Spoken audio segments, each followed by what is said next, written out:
Have you ever had someone share a Google Doc with you, but you don't have a Google account? Or you've shared a Google Doc with a friend who doesn't have a Google account? I'm James Coleman, and this is Level Up Kakume.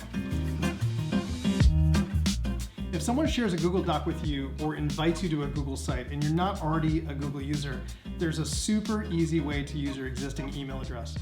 All you need to do is go to accounts.google.com/sign-up-without-Gmail, enter your name, your existing email address, and pick a password. Then click Next.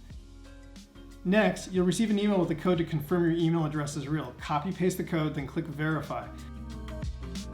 Finally, put in your mobile number to confirm you're real with a text message. Confirm your age and gender, then click Next. Last, just verify the code, agree to the terms, and you're ready to go. Totally easy, right?